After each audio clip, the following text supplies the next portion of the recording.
just a regular wild card game that the Detroit Lions have to play at Ford Field.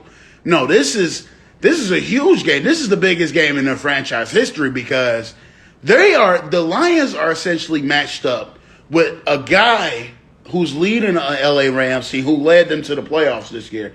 A guy who played with the Lions through thick and thin when they were at their lowest and when they were getting in the playoffs and when he was winning them game-winning touchdown after game-winning touchdown. When he was there at the helm, he was looking like the clutchest quarterback in the NFL, and that is Matthew Stafford.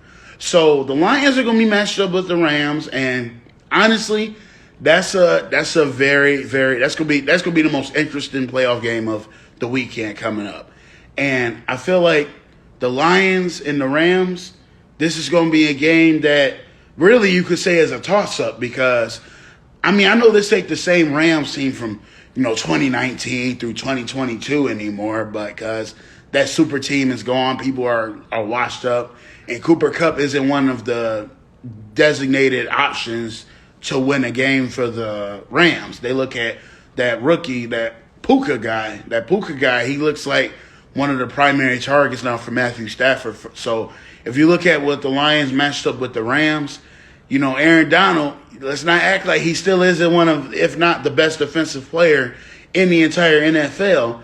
Now, I don't know how healthy the Lions' offensive line is, but let's not forget, when Aaron Donald's eating up and he's getting through those offensive lines, I'm not going to doubt if he tries to eat up on Jared Goff and tear up that offensive line because, man, Aaron Donald, man, that's one of my favorite players in football, and he's one of the greatest defensive players of all time. So I wouldn't be surprised if the LA Rams were to upset the Detroit Lions. I would be shocked if the LA Rams didn't have what it takes to even score a touchdown against the Lions because the Lions are a high-scoring offense. I think they average like 23, 24 points per game. So I'm not counting the Lions out saying they have no chance. I think the Lions have an excellent chance of winning that game. But let's just say it like this. It's going to be a very emotional one because it's Matthew Stafford's return to Ford Field. Not just his return to Ford Field, but his first time being back at Ford Field, I believe, because in the last 2.5 seasons since the Lions traded Stafford to the Rams, I think this is the first time the Rams and Lions been matched up with each other since the trade.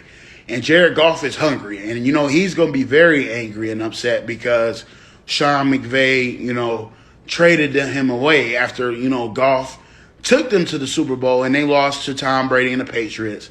But in response to the media asking, do you think it was the best move to move on from Jared Goff? And Sean McVay said, he is who we know. He is who we said we are. He is somebody that lives short up to what the expectations are as a quarterback in this league. And I found that is very disrespectful because I think Jared Goff is the number one quarterback in the NFC. I think Goff is the best quarterback in the NFC. I've watched him play this year. I've watched Jalen Hurts. I've watched Dak Prescott, Baker Mayfield. I watched a lot of quarterbacks in the NFC. Brock Purdy. I watched a lot of them in the NFC this year. And seeing Dak Prescott and seeing Jared Goff, comparing all these quarterbacks in the NFC, Goff has outplayed a lot of them. And some people be like, well, Goff has had some mistakes in the during the regular season. He blew some very important games that he should have won, that should have mattered. But I'm like, quarterbacks are allowed to make mistakes, which is why I feel like Goff is the best quarterback in the NFC. And I stand on that here on 89.1 WIDR FM.